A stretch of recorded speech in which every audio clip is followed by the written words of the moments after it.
ಏನು ತೀರ್ಮಾನ ಮಾಡಿದ್ದಾರೆ ಅಂತಂದರೆ, ನಾವು ನಮ್ಮ ಪರಿಸ್ಥಿತಿಯನ್ನು ವಿವರಿಸಿದ್ರು ಕೂಡ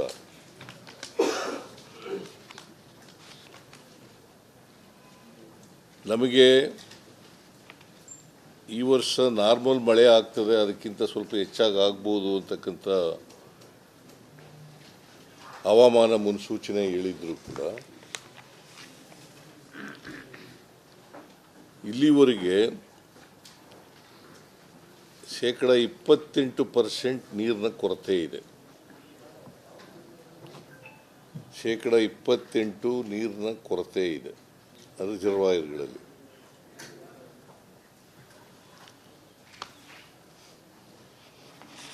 ಇದನ್ನು CWRC ಮುಂದೆ ಭಾಳ ಸ್ಪಷ್ಟವಾಗಿ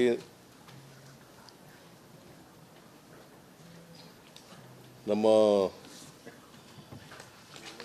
ನಿಲುವನ್ನು ಹೇಳಿದ್ದೀವಿ. ಜೊತೆಗೆ ಯಾವುದೇ ತೀರ್ಮಾನ ಮಾಡக்கூಡದು, ನಮ್ಮಲ್ಲಿ ಈಗಾಗಲೇ ನೀರಿನ ಕೊರತೆ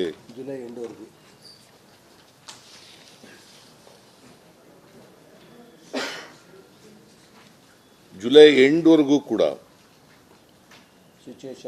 ಸಿಚುಯೇಷನ್ ನೋಡ್ಕೊಂಡು ಆಮೇಲೆ ಅಲ್ಲಿವರೆಗೆ ವೆಯ್ಟ್ ಮಾಡಬೇಕು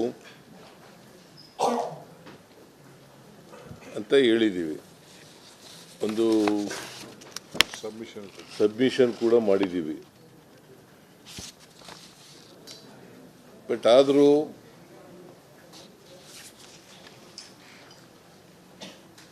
ಕಾವೇರಿ ರೆಗ್ಯುಲೇಟರಿ ಕಮಿಟಿಯವರು 12ನೇ ತಾರೀಕಿನಿಂದ ಪ್ರತಿದಿನ 1 TMC ನೀರನ್ನು ಬಿಡಬೇಕು ಅಂತ ಹೇಳಿದ್ದಾರೆ.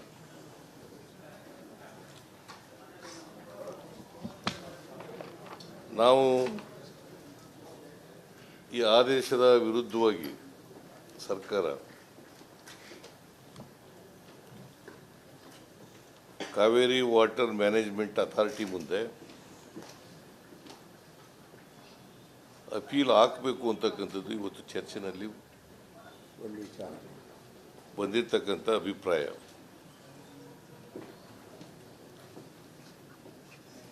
ಇವತ್ತು ಮಂಡ್ಯದ ಜಿಲ್ಲಾ ಮಂತ್ರಿಗಳು, ಮೈಸೂರಿನ ಜಿಲ್ಲಾ ಮಂತ್ರಿಗಳು ಮತ್ತು ಜಲಸಂಪನ್ಮೂಲ ಸಚಿವರು, ಡೆಪ್ಟಿ ಚೀಫ್ ಮಿನಿಸ್ಟರು, ನಾನು ಮತ್ತು KH ಮುನಿಯಪ್ಪನವರು, ರಾಜಣ್ಣನವರು, ಬೈತಿ ಸುರೇಶ್ ಅವರು, ನಾವೆಲ್ಲರೂ ಕೂಡ ಭಾಗವಹಿಸಿದ್ದೆವು. ಅದರಿಂದ ನಾವು ಅಪೀಲ್ ಹಾಕಬೇಕು, ನೀರು ಬಿಡೋಕ್ಕಾಗಲ್ಲ ಅಂತಕ್ಕಂಥ ನಿಲುವನ್ನು ತಗೊಂಡಿದ್ದೀವಿ.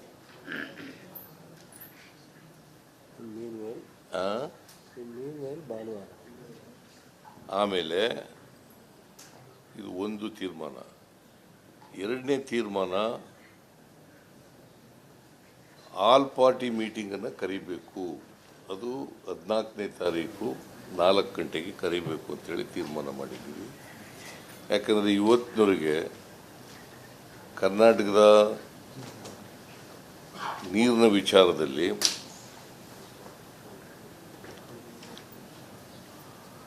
ನಾವೆಲ್ಲರೂ ಕೂಡ, ಎಲ್ಲ ಪಕ್ಷದವರು ಕೂಡ ಒಟ್ಟಾಗಿ ತೀರ್ಮಾನಗಳನ್ನು ತಗೊಂಡಿದ್ದೀವಿ.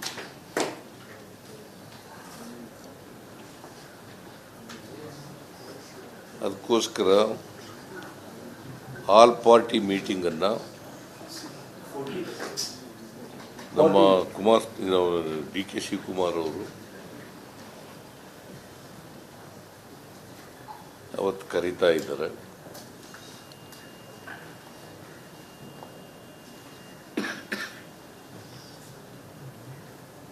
ನಾನು ಕೂಡ ಸಭೆಯಲ್ಲಿ ಭಾಗವಹಿಸ್ತಾ ಇದ್ದೀನಿ. 4 ಗಂಟೆ ಭಾನುವಾರ 4 ಗಂಟೆ, 14ನೇ ತಾರೀಕು ಸಾಯಂಕಾಲ 4 ಗಂಟೆ, 14/7/2024.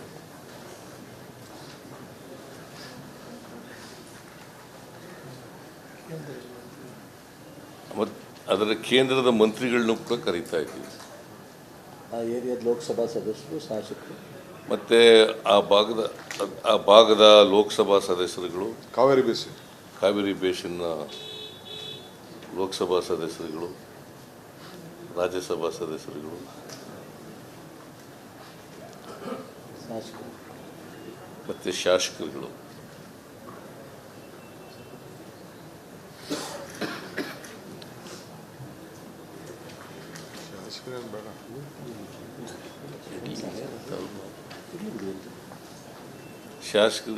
ಅವ್ರನ್ನೂ ಕರಿತೀವಿ. ಸೊ ಒಟ್ಟಾರೆಯಾಗಿ